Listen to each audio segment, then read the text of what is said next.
우리 통일 세력이 혹독한 탄압을 받고 있습니다. 이것은 인권 탄압이면서 6.15 14선언의 무력화 작업입니다. 이경원, 최동진, 이창기 동지 등 수많은 민주통일 인사들이 옥에 갇혔습니다.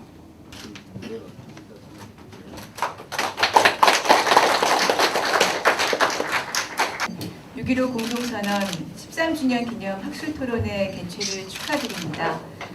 2008년 이후 대결이 장기화되고 2013년에 급기야 전쟁의 위기마저 고조됐던 한반도에 오랜만에 대화의 분위기가 만들어졌더랬습니다. 계기는 6.15 공동선언이었습니다. 그간 이명박 정부로부터 무시당하고 배관시되었음에도 불구하고 멈춰져 있던 남북의 대화를 되살리는 계기가 될 수 있었던 것이 바로 6.15 공동선언의 힘입니다. 그러나 격이라는 지역적인 문제로 결국 남북 간 대화의 문이 지금 닫혔습니다. 너무도 안타깝습니다. 이런 상황이 벌어진 요인으로 두 가지를 지적하지 않을 수 없습니다. 첫 번째는 6.15 공동선언을 저해하고자 하는 세력, 남북의 대화 협력을 달갑지 않게 생각하는 세력이 끊임없이 남북의 대화 협력을 방해하고 있다는 점입니다. 지난 시기 남북 대화에 직접 참여한 전현직 통일부 장관 등 여러 북한 전문가들이 남북의 편제와 체제가 다르니 이것에 얽매일 필요가 없다는 분석을 이미 내놓았습니다. 지금까지 격 논쟁 없이 이미 21차례나 장관급 회담이 이어졌다는 것이 이것을 증명합니다. 그런데 왜 이런 전문가들의 견해가 대통령의 의사결정 라인에 정상적으로 전달되지 않는 것인지, 왜 청와대 관계자로부터 불종과 굴욕을 강요하는 행태라고 북을 비난하며 신락 같은 대화의 가능성마저 차단하는 말까지 나오는 것인지 매우 안타깝습니다.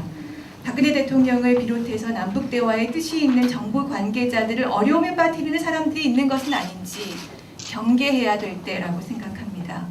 평화와 통일을 바라는 국민, 그리고 6.15 정신에 공감하는 정치권과 시민사회가 함께 힘을 모아서 이들의 전횡을 억제해야 남북 간의 의사가 왜곡되지 않고 전달되며 정상적인 대화가 이루어질 수 있다고 여깁니다.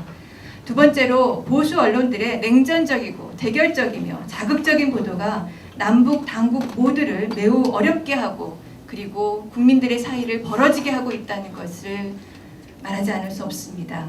이들은 개성공단 인질 사태가 우려된다거나 또는 개성공단에 남은 우리 노동자들이 쑥을 캐서 식량 대용으로 먹었다거나 이런 왜곡 보도로 결국 개성공단을 폐쇄로 끌고 가서 우리 기업들을 위기에 빠뜨리고 남북관계를 악화시켰습니다.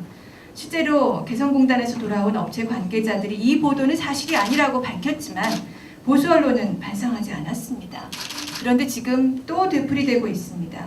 한 급 아래 얼굴마담 카드를 냈다거나 미중 정상회담을 겨냥한 쇼였다거나 이런 자극적인 언사를 전문가, 당국자의 말이라면서 이름조차 밝히지 않고 인용하는 무책임한 행태가 이 보수 언론에서 되풀이되고 있습니다. 심지어는 이번 당국 간 회담을 제의하고 또 실무회담까지 이미 진행된 조평통이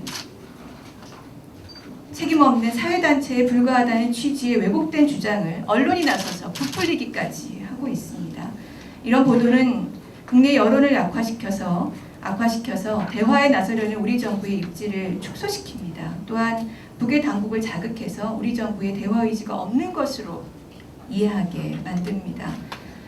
일제시대 반민족 행위를 한 언론의 범죄가 용서받을 수 없는 것처럼 민족의 미래를 저해하는 반통일 언론의 행위는 역사로부터 샤만받을 수 없습니다.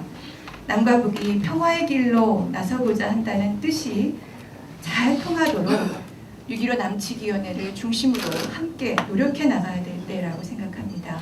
6.15 정신을 실현하고 대화의 협력으로 나아가는데 정치권과 시민사회를 비롯해서 더 많은 국민들이 함께하도록 진지하고 꾸준한 노력을 기울여 주실 것으로 믿습니다. 오늘 이 행사는 그런 값진 노력의 일환입니다. 행사를 열어주신 학자 선생님들과 언론인 여러분 그리고 청년 학생 여러분께 깊이 감사드립니다. 오늘의 논의가 더 많은 국민들 속으로 퍼져나가서 6.15 정신의 단단한 토대가 되도록 저희 진보당은 각 지역에서 노동자, 농민, 서민들 속에서 책임 있는 노력을 다하겠습니다. 고맙습니다.